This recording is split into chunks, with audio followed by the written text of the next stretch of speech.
FORA.tv. The world is thinking.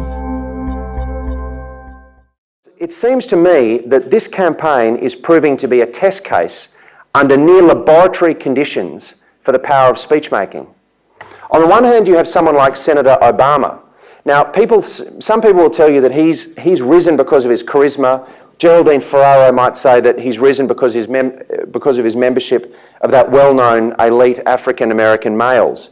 But in fact, Obama has succeeded to a very large degree on the back of his speeches. He ascended the national stage through that famous speech in Boston.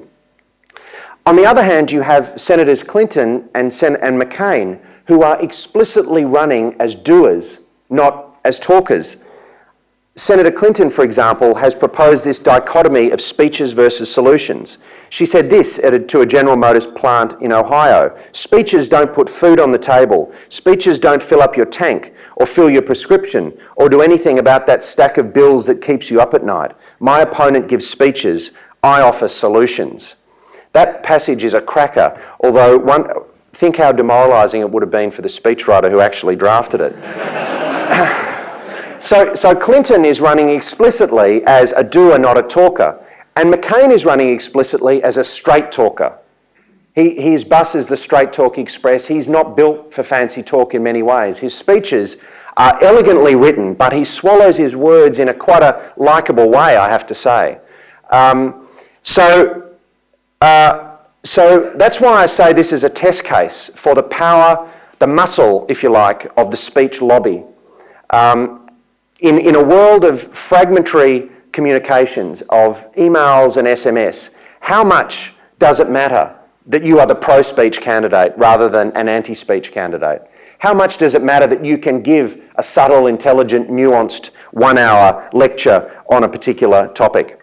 I'll finish on this little story because Obama does a good line in inspiration, but he's also pretty good at humour. And the day after the speech in Boston, at which he said there's not an Asian America and a white America and a black America, there's the United States of America, I saw him give another speech to a small group of party donors.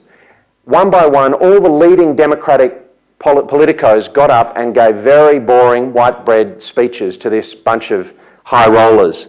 And finally, Obama strode to the lectern. And this guy was still a state senator from Illinois, a junior character really in the circus of American politics, who'd only stepped into the ring the day before. But he took a much braver and, I have to say, funnier tack. And he began the speech like this. He said, "Sometimes we in the Democratic Party, we get criticised for hanging out with rich folk like you. People say to me, 'Barack, why are you hanging out with those rich folk? Why don't you come back and sit on the stoop with me?' And Obama said, 'But every time that happens, any time people criticise me for hanging out with rich folk, I just remember what the scriptures tell us. God loves a cheerful giver.'"